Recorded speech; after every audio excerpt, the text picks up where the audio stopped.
Bom dia, bom dia.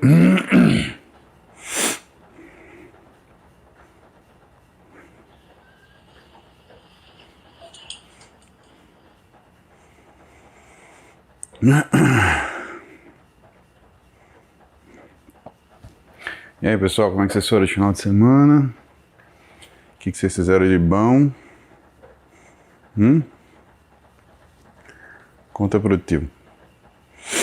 A gente teve aula no curso de pós-graduação do Instituto Forte. Bem legal. Turma, sensacional. Uma galera que ficou de olho o tempo inteiro.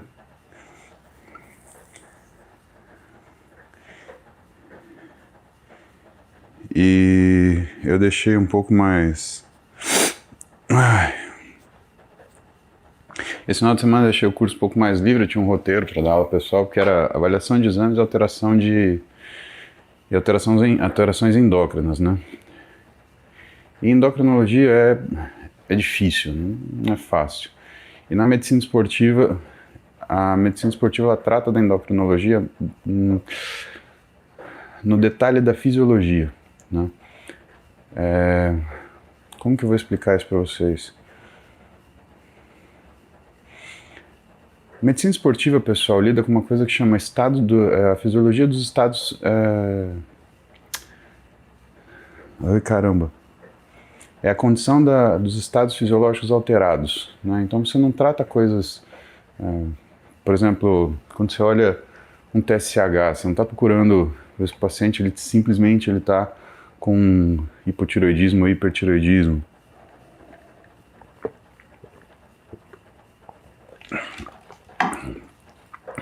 Você está procurando nível de atividade física, você está procurando se ele aumentou a proteína.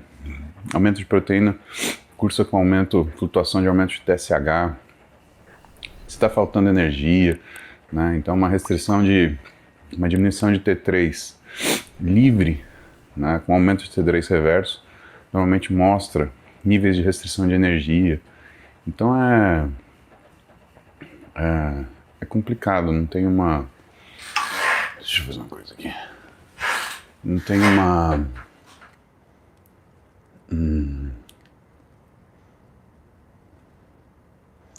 Rapidinho.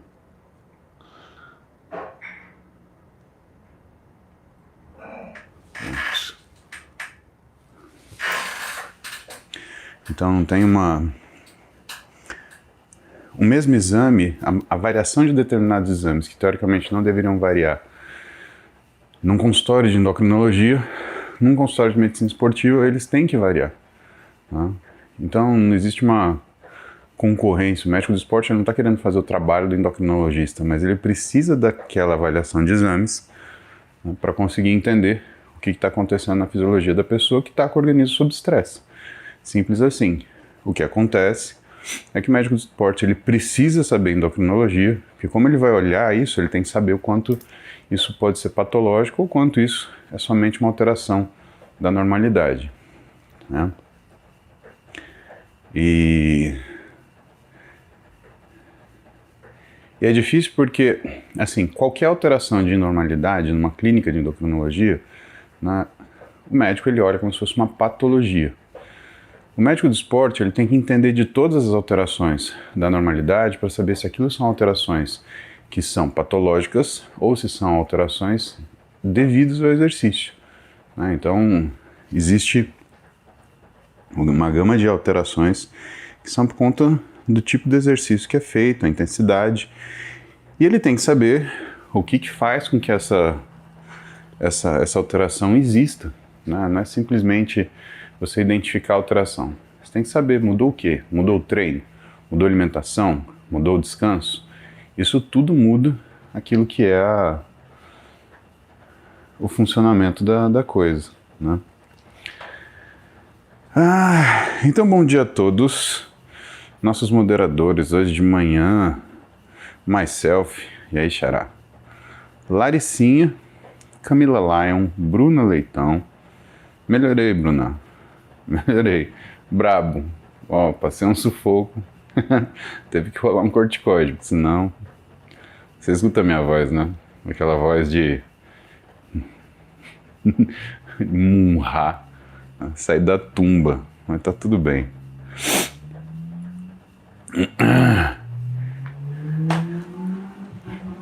Vamos ver meus filhos aqui no Nação Muse. Bom dia, Nação Muse. Mike, Isabel, Sofia, Adriana de Almeida, bom dia. Então vamos lá, segunda-feira, vamos saber o que vocês querem falar na segunda-feira. Hoje é dia de começar as coisas. Eu não treinei nesse final de semana como eu tinha programado, porque, pessoal, eu fiquei muito doente na sexta, muito mesmo. Minha sinusite, minha gripe, eu já nem sei o que mais, piorou pra caramba. E aí eu tinha que escolher. Eu tinha energia ou pra treinar ou pra dar aula. E aí prioridade da aula, né? E, sério, aula das 8 às 18, sem dar intervalo, eu só parava pra almoçar. Aí, eu gosto de curso assim, né? Tinha o café do lado e a gente ia sentando na ripa. Quer sair por urinar, sai, urina e volta. Então a gente foi sentando a ripa. Então foi das 8 da manhã até 11h30, depois da 1 da tarde até as 6 da tarde direto. E foi muito legal mesmo. Daqui a algumas semanas eu tenho o curso de fisiculturismo, de bodybuilding lá. Tomara que sejam essas turmas. Aliás, juntou 3 nesse final de semana. Tomara que junte as mesmas 3. Acho que tem uma turma delas que eu dei aula já, mas eu gostaria de... Foi tão legal dar aula para essas turmas que, meu, ia ser legal ver todo mundo lá. Tanta pergunta pertinente, coisa legal. Você quer ir, Bruno? Você quer? Eu te passo a data, me chama, eu te passo a data, endereço, você vai. Vai. Eu acho que você vai gostar, né? Te levo como meu convidado. Depois você me manda no WhatsApp que, lógico que eu te levo. Vamos fazer um sorteio, hein? Alguém quiser vir meu curso de fisiculturismo de pós-graduação,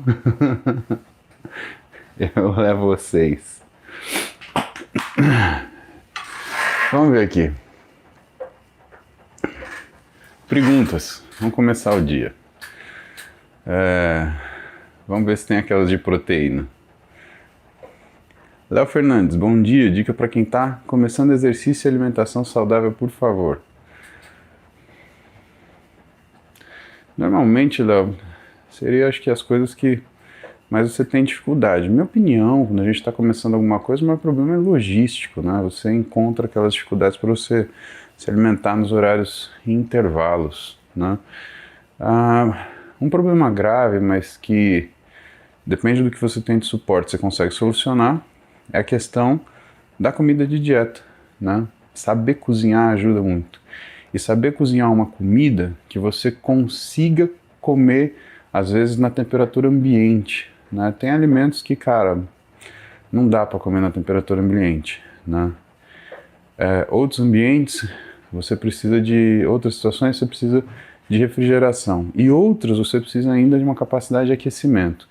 Então, acho que a primeira coisa que você pensa em relação a quando você está começando a treinar e se alimentar é criar uma logística de alimentos que você consiga levar nos lugares, que você consiga comer na temperatura que se apresenta, né? Uma coisa que não tenha um cheiro, um paladar muito forte, para você não ficar com vergonha de abrir sua marmita, para você não ficar com vergonha de alguém falar alguma coisa, porque isso acontece, né? E principalmente para ser uma coisa prática. Você pegar uma bolsa, abrir, pegar sua marmita, comer quietinho, fechar e guardar como se nada tivesse acontecido. Eu cronometrei isso, eu demoro 7 minutos e meio para comer uma marmita de 300 gramas, 150 de proteína, 150 de carboidrato e fico bem, né? É uma coisa que você fala assim, mas você não sente fome? Às vezes eu termino com fome um pouquinho, sim, mas aí a fome vai passando e depois eu tenho fome exatamente dali 3 horas, que é o horário que eu preciso comer. Então acho que o começo é logística, viu, Léo? é aprender a cozinhar e logística, tá? Porra, podia fazer um curso de comidas para levar. Não tem ideia, Léo. Vou falar com o pessoal da nutrição lá da clínica. Eu vou conversar com a Vanessa isso hoje de manhã. Ver se a gente faz um negócio desse. Culinária aplicada. Comida prêt-à-porter, que você consegue levar para lá e para cá. Ideia interessante. Rick, quem tem varizes pode treinar pesado? Pode sim, mas o ideal é que você tenha acompanhamento médico, né? Porque se você tem uma insuficiência venosa periférica, isso com o tempo pode bagunçar.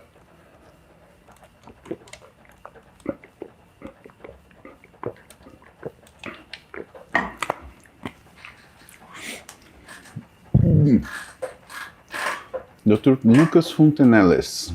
Por que receitar amoxicilina com clavulanato para quem está com Covid ou síndrome gripal? Olha, eu nunca vi prescrever amoxicilina com clavulanato para Covid e muito menos para síndrome gripal. Para o Covid, Lucas, normalmente a gente usa azitromicina, né? Até para proteger pulmão de infecção secundária. Agora, síndrome gripal a gente está falando de outro tipo de vírus, né? E que a gente não costuma fazer eu não costumo fazer essa prescrição, né? Então, quando eu tenho alguma afecção de vias aéreas superiores ou de viral, mas que pegue pulmão, aí minha prescrição é outra. A base da minha prescrição aí é corticoide, porque são tecidos que são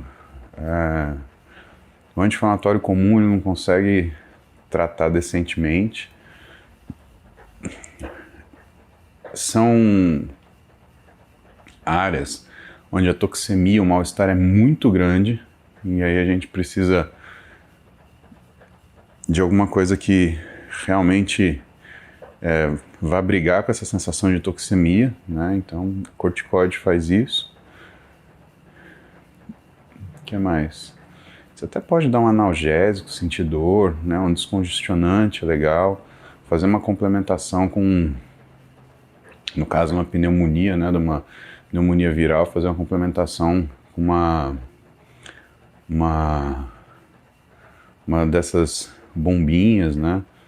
Com uma que tenha corticoide junto com broncodilatador, vai super bem, né? Agora, no Covid, pode ser que eu esteja desatualizado, né? Mas eu vejo usar azitromicina em síndrome gripal, até que se prove o contrário, né? Um outro vírus. Cara, amoxicilina com clavulanato não, né? Uso de cannabis na musculação em 1 ano. Acredita que uma grande mudança poderá vir por aí? Eu, com certeza não, só se for negativa, né? Se você está fumando maconha, né? Aqui é a minha opinião, que maconha não é pró-metabólica, né? Ela não vai funcionar como se fosse entre aspas, um termogênico, né? Uma coisa assim. Na verdade, a maconha ela funciona como se fosse um ergolítico, né? Ele te dá fome, ele te dá mais preguiça, né? Ele baixa a sua testosterona, né? Então essa associação, né, maconha e qualquer tipo de treinamento não é uma coisa que eu acho que seja vantajoso. Outra coisa é se você está fazendo tratamento com óleo de CBD, com canabidiol, né? Existe uma vantagem muito grande em relação ao manejo de ansiedade, a ponto de, às vezes, doses diurnas de canabidiol melhoraram que a condição de sono noturno, né?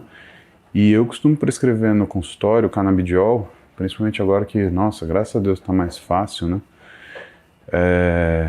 Para pacientes que eu estou fazendo retirada de esteroide. Cara, é muito bom na retirada de esteroide. É muito bom na retirada de esteroide, é muito bom na retirada de drogas para sono, aquelas drogas Z. Então, o paciente está com dose alta de zolpidem, paciente que está usando outras medicações para fazer por conta de insônia. Isso eu acho interessante no canabidiol, tá? Vamos dar uma olhada aqui que chegou muito superchat aqui. Trend viral. Sofro muito com rinite alérgica. O que devo fazer? Aí são dois cuidados básicos, né? Primeiro é cuidado relacionado que é o seu critérios de higiene, né? Então, lavar o nariz todo dia. Uma das coisas que funciona muito, eu não sei se você já viu aqueles recipientes que você usa para lavar o nariz, tá? É normalmente uma garrafinha que tem um bico em J. Só que aí você tem que tomar um cuidado especial, tá? Aquecer soro fisiológico para pôr dentro e lavar uma narina depois a outra. Então você encaixa ele numa narina, você vai ver que sai água por aqui. Aí você encaixa na outra narina, você vai ver que sai daqui. Cara, isso melhora a rinite absurdamente, tá? Você tem que ter cuidados do que são o ambiente. Alexa, abrir persiana 2. Ah, moleque. Então você tem que ter cuidado no ambiente. Então, se você tem muito... se você tem muito carpete, cortina, cara, em casa e você tem rinite, isso é uma coisa que, vou te falar, dificulta muito a manifestação de sintoma, né? O controle da manifestação de sintoma. Então, fazer o controle do ambiente. Por último, né? Muitas vezes precisa ter uma conduta farmacológica associada, né? E você usar durante um tempo um antialérgico, né? Olha as Alexa do pessoal funcionando aqui. Ei, meu Deus. E aí, essas condutas farmacológicas variam de médico para médico, né? Mas você tem que falar com o seu otorrino para fazer isso. O antialérgico que eu gosto de usar é o Rizieme à noite, né?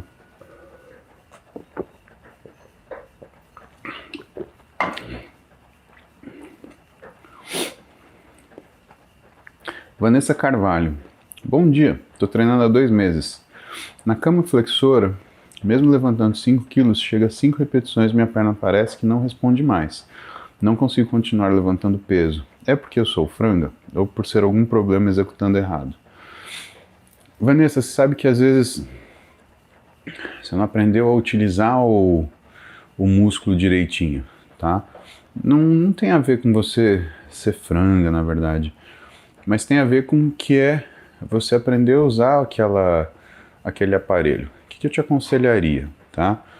A mesa flexora ou cama flexora, como você queira, né, ela precisa de uma coordenação maior, né, para você aprender a forçar abdômen, quadril e puxar o isquiotibial, tá? O que eu te aconselharia a fazer? Experimentar cadeira flexora, é um pouco mais você trabalha um pouco mais preso na cadeira, tá? Então pode ser que isso te ajude, ou então até pelo flexor unilateral, tá?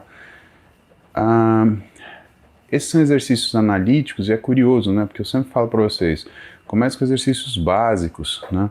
Mas na verdade, pessoal, existe um aprendizado motor que tem que ser feito, né, que nem sempre você consegue fazer com exercício analítico, né?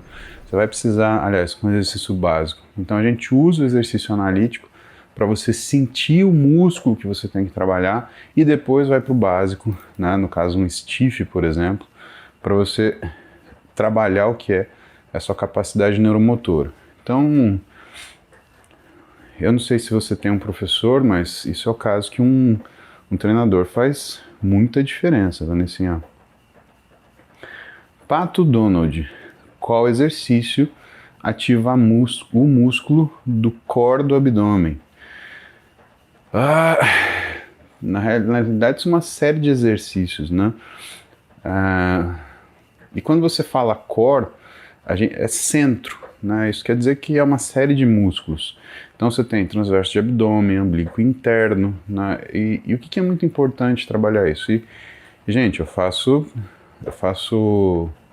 tenho conseguido fazer pilates. Olha só, descobri um estúdio de pilates aqui, né? Quem dá aula para mim é a doutora Débora e a professora Luciana. A professora Luciana me dá aula... Não, professora Natália. A professora Natália me dá aula de quarta à noite. A doutora Débora me dá aula de sexta às 11, né? E eu gosto muito, porque eu consigo fazer com a Beta, né? Então a gente faz aula de pilates junto. Claro que a Beta me dá um ralo no pilates, né? Porque primeiro que ela já fez balé, segundo porque ela é magrinha, né? E eu, cara, sério, eu me sinto uma orca naquela mesa, assim. Jesus amado. E tem uma série de formas que você ativa essa musculatura central, né? Então, a sensação de você empurrar o umbigo para sua coluna, né? O jeito que você contrai o seu serrátil para você fazer uma flexão unilateral de tronco. Então, as posições e os exercícios que você faz no Pilates, por exemplo, Pato Donald, né? Eles fazem com que você consiga ativar essa musculatura profunda que a gente não desenvolve no treinamento convencional. Até desenvolve, mas aí, teoricamente, você teria que ter todos os exercícios feitos, apoiados, por exemplo, não no chão, mas no seu abdômen. E aí é difícil, aí você tira desempenho dos outros exercícios para você colocar desempenho naquilo que são as bases do Pilates. Aí você não vai treinar uma coisa nem outra, né? Por isso que eu separo momentos para fazer isso. Eric Lima, bom dia. Por que alguns nutricionistas retiram whey e creatina da dieta? Isso é uma conduta acertada? Eric, retirar whey, né, não é um problema, até porque tem gente que confia muito no whey protein e sai substituindo um monte de refeição. Eu acho ruim, tá? Eu acho que o whey, ele não é para substituir refeição, né? Só numa situação de emergência, né? Você precisa comer, sua comida não está lá, você não consegue descer para comer, você precisa de uma coisa que demore 5 minutos. Bate um whey e tá tudo certo. Eu fiz isso nas aulas de sábado e domingo, né? Então eu tomava um whey, eu tomei whey quando eu saí de casa, 7 da manhã, né? Tomei whey às 10 da manhã, no meio da aula, tomei um whey à 1 da tarde, tomei um whey às 16, e aí eu vinha jantar em casa, né? Porque eu saía de lá às 18. Mas isso é uma questão de exceção, tá? Então o que eu acredito é que alguns nutricionistas eles retiram whey para conseguir equilibrar o que é essa questão de exceção, né? E fazer a pessoa aprender a comer. Tem uma frase que fala, né? Food first, né? Comida primeiro, tá? But not only. E aí a gente complementou, né? Comida primeiro, mas não somente comida. A suplementação é super importante, né? Que quando você está numa condição de desempenho, tá? Agora, retirar a creatina, eu não vejo por que retirar a creatina, né? Creatina, para mim, é um suplemento que a gente devia tomar, né, obrigatoriamente, compulsoriamente. Tinha que ser que nem o flúor da água, tinha que ter creatina na água, tá? Aí você tem que perguntar por que tá tirando, tá? Ah, retém líquido. Não retém líquido, né? Creatina não te deixa mais retido, creatina não faz mal para os rins, não tem nada disso, né? Se a pessoa tá tirando por aí, sabe, não é esse o caso, tá? Agora, às vezes a pessoa pode ter uma intolerância, né? Pode se sentir enjoado quando toma creatina. Pode acontecer, a sensibilidade de cada um. Pode ser que exista isso, né? Então a gente teria que ver caso a caso. Pedro Malta. Olha o Pedro Henrique. Pedro Henrique Musi. A pergunta de hoje não é sobre HCG. Que bom. Ontem estava na aula, estava dando aula para o Pedro Henrique. E o Pedro Henrique, eu mostrei, ensinei como é que faz TPC. E aí, o Pedro Henrique ficou com o HCG na cabeça. Acho que ele sonhou com o HCG. É para saber se ontem você ainda foi treinar. Não fui, Pedro. Eu estava conversando com o Bernardo, veio me trazer para casa. Aí o Bernardo falou, não, você vai dormir, vai descansar, né? Descansa um pouco, não vai treinar porra nenhuma. Aí, cara, eu cheguei, eu vi minha mulher na cama, vi as crianças deitadas. Ai, cara, a Duda já tava dormindo, pra você ter uma ideia, porque ela ficou gripada também. Aí eu deitei no meu quarto, a Clarinha veio, deitou do meu lado, eu liguei um filme e, fiquei assistindo, foi a melhor coisa. Que bom que você gostou, Pedro Henrique. Daqui um mês a gente tem aula de bodybuilding, tá? Espero que você goste também. André Rocha. Qual a melhor forma de deixar a testosterona natural alta? Proviron seria a melhor ideia? Na verdade não, né, André? O Proviron, ele não faz com que você aumente a testosterona, ele faz com que você diminua o SHBG, e isso aumenta o que é a fração livre de testosterona. Mas se você usa uma dose um pouco mais alta de Proviron, o que acaba acontecendo é que você acaba inibindo seu eixo hipotálamo-hipófise, tá? Então ele inibe também. O Proviron é uma droga, em alguns tratamentos de fertilidade, ele é utilizado como uma massa de androgênio que ajuda a aumentar a testo livre. Por quê? Supõe-se que quando você aumenta a testo livre, você melhora a testosterona endógena intratesticular, que é a que é importante para você ter fertilidade. Porque sempre que você aumenta a testosterona exógena, você bloqueia a testosterona intratesticular. E aí a coisa, em vez de bem, vai mal.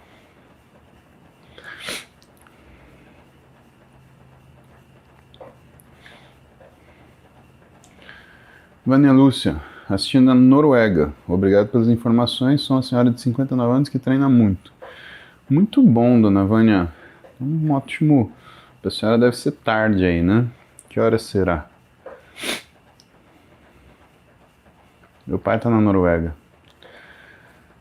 Sinai Experience. Treinar 7 dias tem alguma contraindicação? Não, mas demanda que você tenha uma organização, né? Porque você precisa de um certo descanso daquilo que você está fazendo, né, para você conseguir atingir o que são índices de recuperação que te permitam treinar mais forte numa situação sequente, né? Que bike você tem? Eu tenho uma bike baratinha, uma bike do BNTC, é aquela que a Steel Gym, ela vende, né? Cara, eu vi bike de 35 pau, meu. 35? Tá louco? Onde põe a gasolina dessa bike? É mais caro que uma moto. Eu prefiro comprar uma Honda Bis. Aí esse daqui, acho que eu paguei 3,5 conto na época. Foi lindo. Eu tenho uma carbono num Trainer Tax, mas quando pedalo faço com mais intensidade. Sim, tá certinho, Sinai. Aí você tem que fazer. Se você já tem uma bicicleta, né, tem até essa ideia, né? Você pode usar um rolinho, né? Isso é um negócio legal. É uma das coisas que eu tinha vontade de comprar por curiosidade, aquele rolinho que você liga na TV e aí você assiste um lugar que você está indo, ele simula que você está numa corrida de bicicleta, ou então numa determinada trilha. Acho que deve ser legal pra caramba, né? Mas aí eu não... Aí eu provavelmente não iria fazer live com vocês. O que me traz muita satisfação, né? Porque bater papo pra mim é muito bom. Eu gosto de companhia. Deixa eu ver meus queridos aqui na Nação Muse. Vamos ver o que eles estão querendo saber. Minha Nação Muse do coração. Vocês precisam conhecer a Nação Muse, né? Tem muito conteúdo meu. A gente vai... Para a Nação Muse, ela vai evoluir e a gente vai transformar o Muse University junto com a Nação Muse. A gente vai fazer um merge. Aí vocês vão ver minhas aulas, minhas palestras, né? Vai estar tudo lá. Vocês vão poder ter acesso a isso. E a gente está programando um jeito de colocar esses cursos que eu dou à disposição de vocês também, né? Imagina, você ter 16 horas de aula sobre Variação de exame e resposta endocrinológica, ou então 16 horas de aula num curso sobre fisiculturismo, né? Tem outros, né? Tem o que eu dou para o BWS, que é a parte de nutrição aplicada à medicina esportiva, né? O que é esse trabalho em conjunto, onde as coisas elas se encontram. Beatriz Rubira, bom dia, Muzi. Tenho TAB, muitos remédios, muita oscilação, peso variando muito, medicação não ajuda a ter fome, ou fome em excesso ou fome zero. Contra um plano de treino, mesmo na crise depressiva. Beatriz, aí o que eu te aconselho é você, primeiro, nunca lide com isso sozinho, tá? Lidar com uma questão dessa sozinho é você estar à mercê do que é a sua sensação naquele momento. Melhor coisa para você seria ter uma pessoa próxima que serve de núcleo ventromedial do córtex pré-frontal para você, ou seja, que programa as coisas que você vai fazer. Eu não sei se de repente a relação que você desenvolve com um treinador, né, pessoal seria uma coisa que resolveria isso. Eu estou te falando com sinceridade, pensando no seu bem. Seria o melhor tecnicamente, que ele vem te pegar para treinar, tá? Aliás, ele está te esperando na academia para treinar. Só que, sabe, o que muitas vezes acontece é que no lado da doença você fala, eu estou pagando, então eu faço o que eu quiser. Hoje eu não vou, né? Então, não adianta. Se você tem um compromisso com um amigo seu, uma pessoa que vem na tua casa te pegar, vai, bora, te dá uns tapinhas na bunda, te bota de roupa e vai lá treinar, eu acho que é o mais importante. Ohayou, Erika Morita-san. Hiroshi.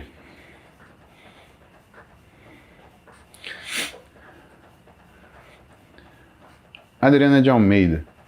Tenho 53 anos, gosto muito de me exercitar, sendo que estou me sentindo fraco e não consigo fazer os exercícios completos. O que fazer para melhorar? Minha evolução.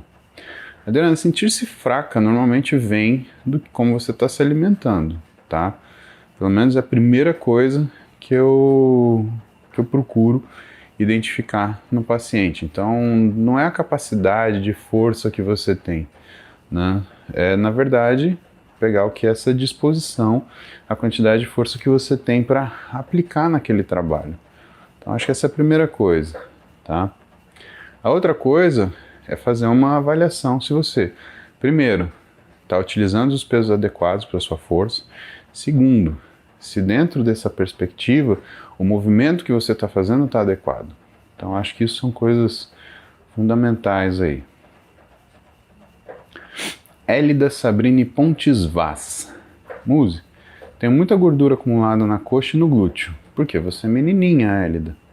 Meu bebê tem 4 meses. Olha só, mais uma coisa. Se você teve uma gravidez recentemente, você teve uma produção gigantesca de progesterona e de estradiol. E isso faz com que sim, acumule gordura na região da transição glúteo-femoral. Perfeito.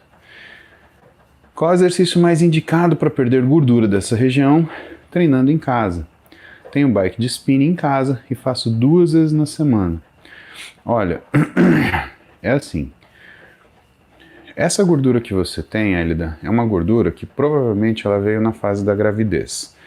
E ela não existe nada especificamente que faça com que você tire essa gordura daí, porque gordura a gente coloca no nosso corpo não é de acordo com a função do segmento, é de acordo com a nossa função metabólica, tá? Então, se você, por exemplo, tiver uma alimentação ruim, porque você faz poucas refeições, tendência é você colocar gordura na barriga. Se você tem uma atividade muito baixa, uma quantidade de exercício muito baixa na sua vida, a tendência é você colocar na crista ilíaca e no flanco, naquela região das costas atrás. Se você, por exemplo, faz um distúrbio hormonal com aumento de androgenização, essa gordura sobe e ela começa a se concentrar mais nas costas. A gordura de tronco na mulher, ela tem muita relação com a androgenização.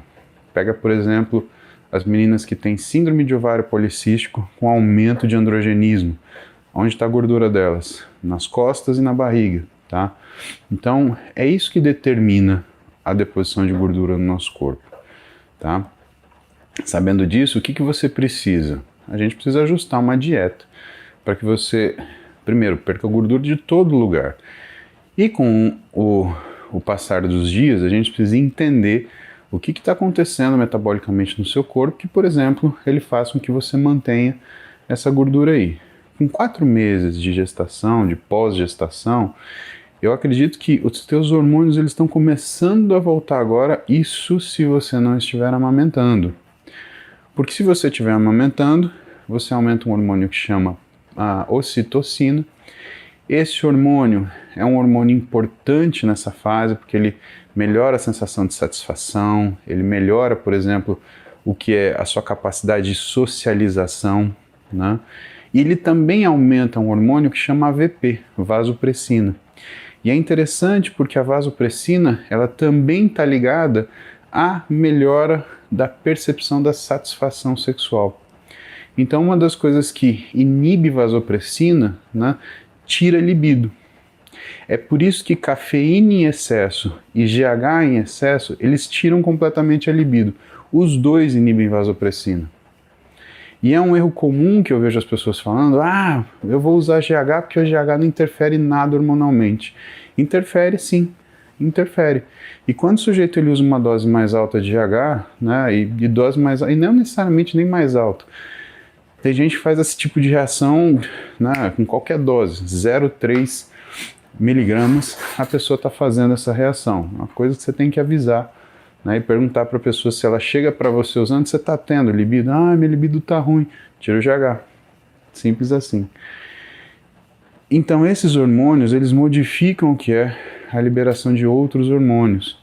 E isso pode sustentar a sua deposição de gordura nessas regiões, tá?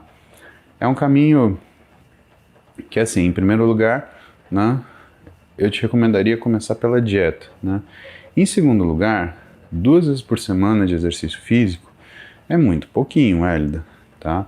Você tem que acumular pelo menos 2 horas de aeróbio por semana, tá? Moderado, então tem que marcar no seu reloginho lá, tem que ter pelo menos uns 120, 130 batimentos, tá? 2 horas por semana, 2 horas por semana. Você pode fazer seus 20 minutinhos todo dia, tá? E aí, para a questão estética, musculação.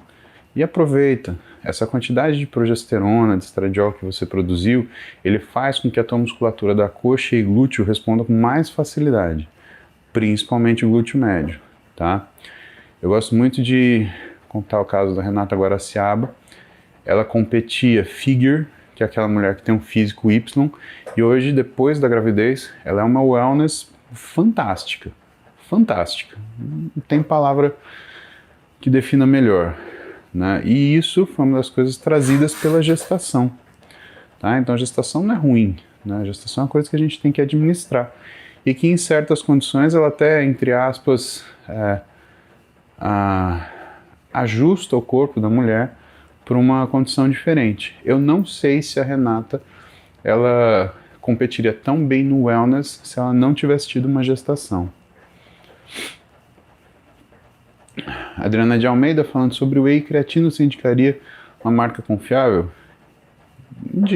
Eu indico a Max, normalmente, né? É o que eu tomo, é o que está na minha xicrinha aqui. Deixa eu ver se eu te mostro, é café com whey.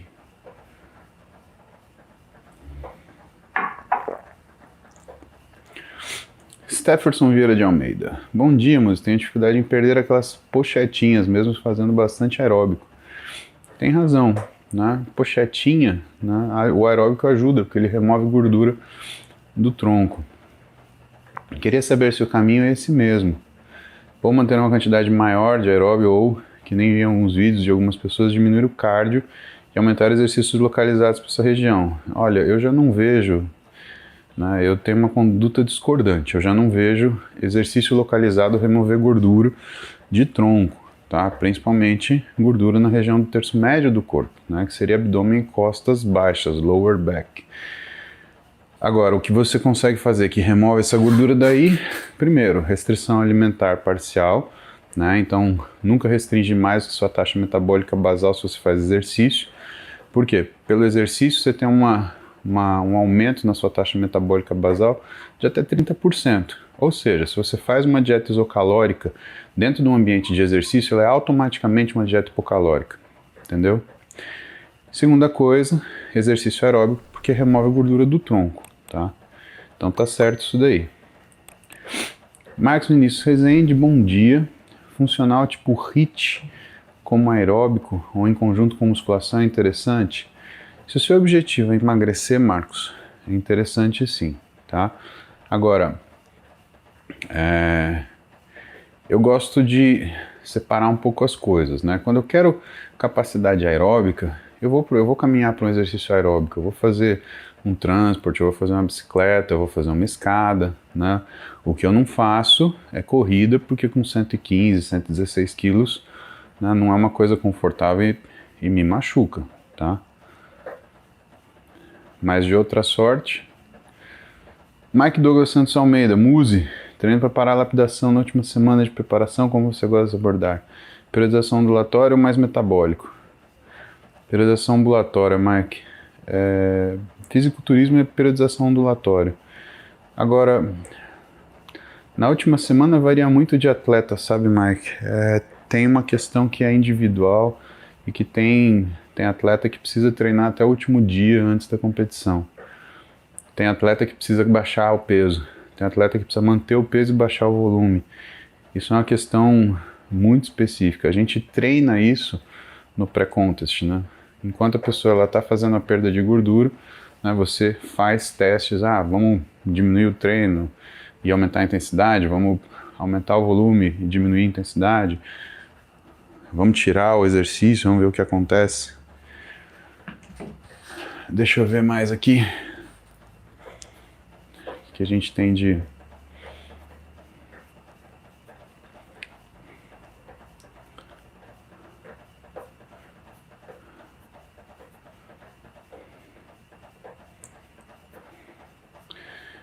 Sinai.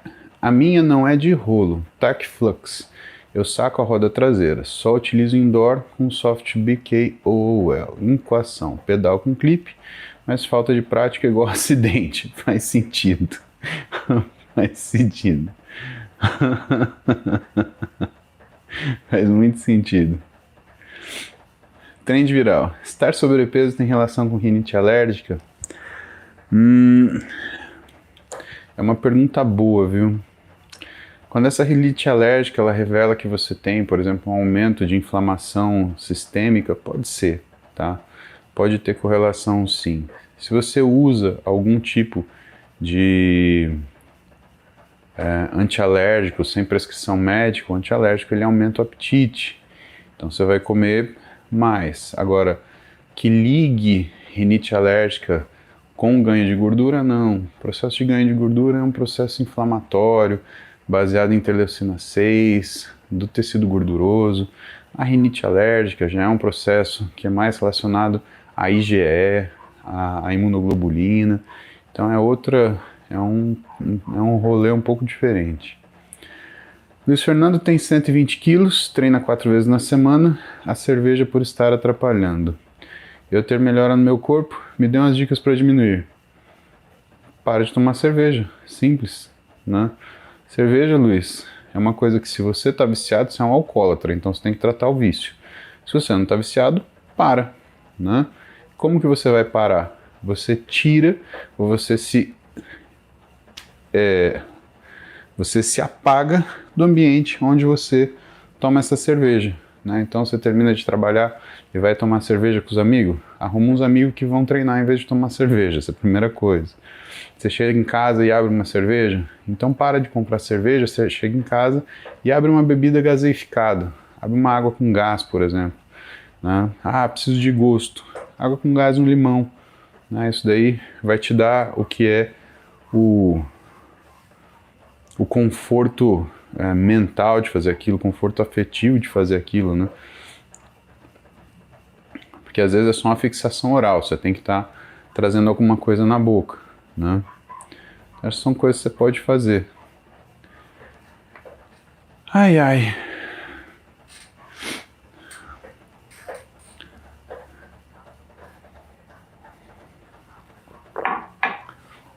Pessoal, nosso tempo está terminado hoje. Eu preciso ir treinar, porque hoje o Belmiro ele deu uma mudada no meu treino. Eu vou fazer dorsal com tríceps, mas para eu conseguir um tempo menor de treino, porque eu estava num volume muito grande, a gente vai fazer bisete hoje. Então eu tô ansioso, porque na verdade eu queria ter feito isso no final de semana, eu não consegui por conta da pós-graduação, da aula na pós-graduação, né? Mas não tô reclamando disso, foi, cara, muito legal ter contato com os alunos que eu tive esse final de semana, né? Acho que a gente conseguiu trocar muita ideia boa aí. E amanhã tem mais. Amanhã eu tô aí, umas 7 da manhã. Fiquem por aí, de lá do seu telefone, liga a notificação aí. Acho que o melhor jeito de vocês saberem que eu tô entrando online, tá? Algumas pessoas têm reclamado que não tem aparecido a live ao vivo para eles. Gente, eu não controlo isso, tá? Então acho que a melhor forma de você garantir que você não vai perder nada é ir lá, colocar para você me seguir, caso você não siga, né? E se você segue, ativar a notificação, tanto no YouTube quanto no Instagram. Minha nação Muse sabe que 7 da manhã Titio tá aqui, tá? E que sempre vou ter paciência para responder suas perguntas. Eu faço com muito prazer, com muita satisfação. Beijo para vocês, que vocês tenham uma semana abençoada, que tudo corra bem já de imediato para você começar a semana bem e terminar a semana bem também, tá? Que é mais importante, né? É missão cumprida, é concluir a nossa jornada com satisfação, mesmo que ela seja intensa, tá bom? Beijo no coração de vocês, fiquem bem, Titio os ama e amanhã tamo aí. Hasta luego. Hasta la vista, baby.